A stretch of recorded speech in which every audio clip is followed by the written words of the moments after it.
This I wanna nail sports to the phone. Top blogger, top YouTube channel. No matter which sports, yeah, we got it covered. Subscribe and hit the notification bell. A blessed day to you, all my viewers and subscribers. Welcome back to another video. Hope your day is going well so far. Before we go down into the video, I want to say big up shout out to all of my subscribers.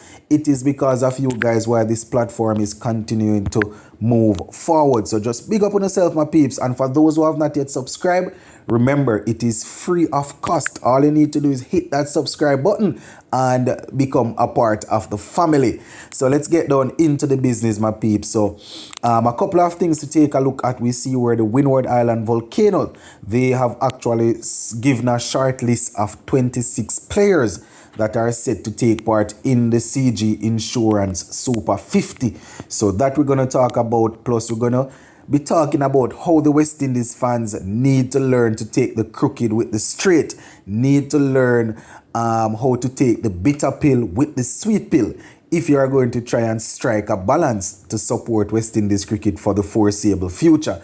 And we are also going to be talking about the England pacer Jofra Archer. See some information coming out that it's a possibility that he will be returning to action early next year. So we're going to talk about all of that, my peeps. Make sure you watch the video until the end and remember to hit that thumbs up buttons in. All right, so going to talk about the Windward's volcanoes first. So the headline says Windward Volcanoes shortlist 26 for CG Insurance Super 50. And they start and they say Andre Fletcher, Sunil Ambrose and Sherman Lewis, who have all played senior white ball cricket for West Indies or in the 26-member Windward Island Volcano squad to prepare for the regional CG Insurance Super 50 tournament starting later this month. Right? They go on and they say Barbados Justin Greaves and Tevin Walcott, along with West Indies 2022 Under-19 World Cup players Akeem Agosti and McKenny Clark, alongside Teddy Bishop, are also picked in the squad that will contest a best versus best, a series of best versus best Super 50 matches.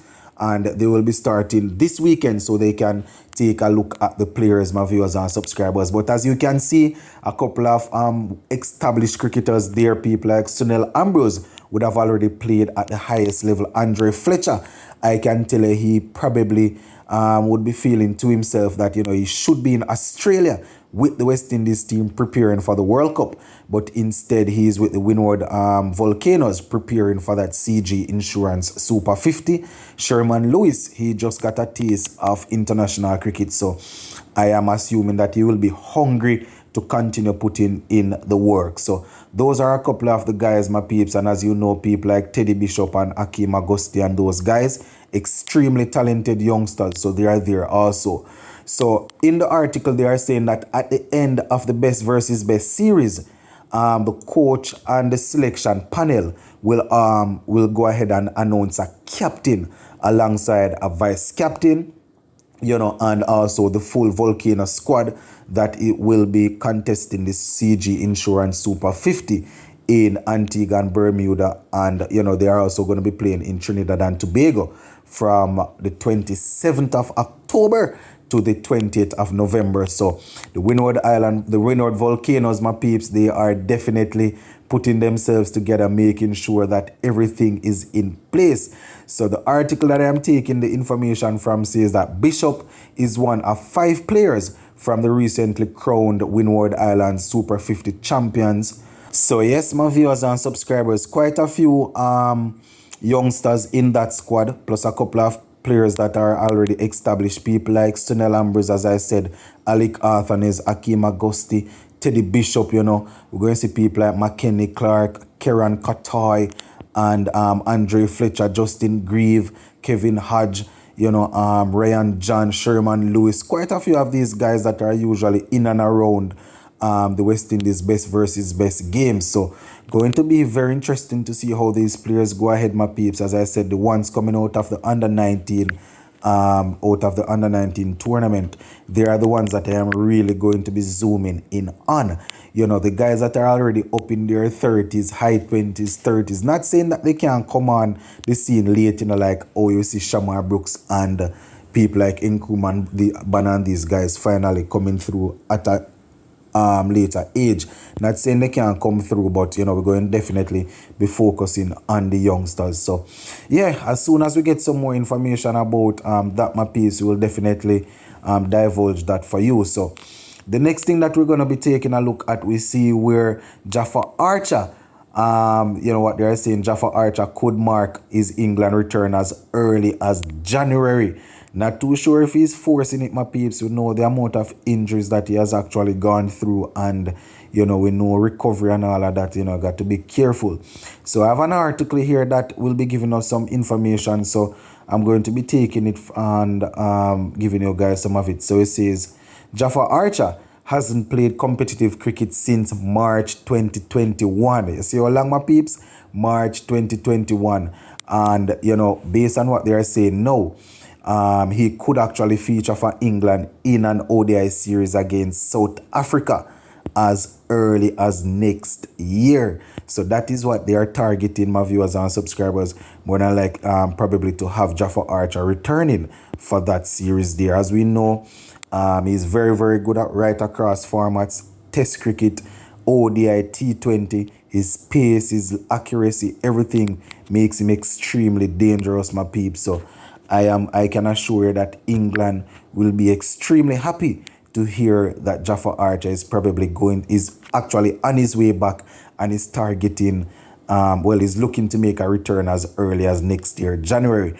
We're gonna have to keep an eye on it, my peeps, because I think, you know, he has tried to make a comeback 2 times already since the major injuries and thing, and you know, on both occasions it didn't go too well. So you know, we're going to keep a close eye on things to see how it work out for him. Zane? So just don't know, my peeps, anything coming out where that is concerned, we'll take a look at it.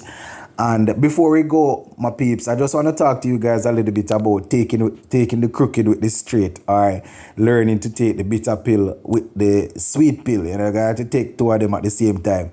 When you're a West Indies fan, when you're a fan of West Indies cricket, they are, you know, it's a guarantee that you are going to have heartbreaks and heartburns and sleepless nights and all of that.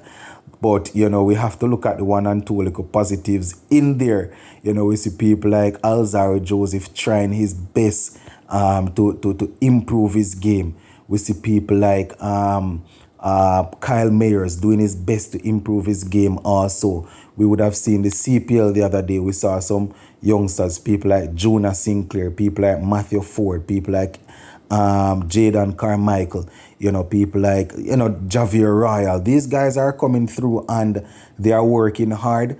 I mean, one could say as soon as some of these players sign a big contract, though, you know, all the hard work tends to leave as they are now comfortable. So, you know, it's probably going to be a non-ending cycle where these players will come through, they will fight, get into the team, play a couple of T20 game. Once they get a big contract now, then all interests basically move. But in taking the crooked with the straight or taking the bitter pill with the sweet pill, my peeps, we have to just look at it and say, you know, there are a couple of talented youngsters coming through, and I can understand people thinking that if the system is not, if we don't change the system, we're going to have the same thing over and over. But as I said, the only way to watch West Indies cricket and to stay sane is to take it with a mindset of saying you're going to take the crooked with the straight.